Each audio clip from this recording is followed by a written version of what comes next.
Doctors in the U.S. have performed the country's very first face transplant on a woman by the name of Connie Culp. I'm sure everyone's heard of this story already, and it's incredible. 5 years ago, this woman was shot in the face by her husband. Her husband then turned the gun to himself. He actually didn't die either, but he had 7 years in prison because of it. You know, when you see the pictures, you think 7 years shouldn't do it. It's nothing. It's not enough, man. So let's go to the pictures, because that's what everybody's, of course, looking for. Now, when I first saw the picture on the right, that's the after picture, and I was like, wow, you know, they need to work on this procedure a little bit. And I'm not trying to be a jerk or anything like that, but it's, you know, I'm used to, like, voila, they come out, and they're amazing, etc. But then you see the picture on the left, and you're like, my God, they did an amazing job. They did. She had no nose left. She couldn't breathe on her own, and for the first time now she's actually tasting food. Isn't that insane? You know, since she got shot. That's what she originally looked like. Oh, God. 7 years is not enough, man, to have done that to this poor girl. So this is the after picture. And yesterday Michael was showing me this picture. I didn't have my glasses on, and it was her and the doctor. And I said, which one got the face transplant? And he's like, what, are you joking? And I was like, oh, when I saw it, I was like, oh, okay, I get it. But you know what?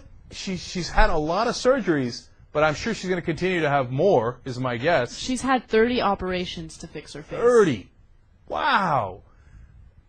Man, miracles of modern science. Definitely. You know, put aside how she looks, and, you know, I feel terrible for her in what she's gone through, obviously.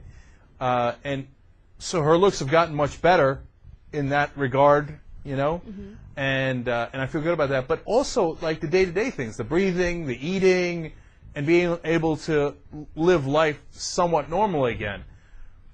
Look, that's part of the reason I love science, man. You keep whatever thoughts you got on religion or anything else, I'll keep science.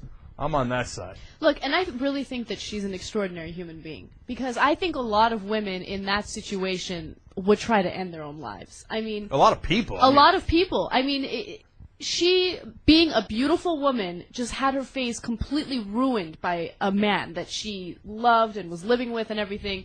Look at her. She was beautiful. She had a completely normal life, and some guy snatched it all away from her. She was able to, you know, just push through it, continue going forward, and I admire that. And, you know, she talks about this one incident when she went to the supermarket, and a little boy looked at her and said, Mom, you said monsters don't exist. Oh, no. You know what? The more you tell me that story, the more I agree, man. I love her, man. I mean, that is a fighter.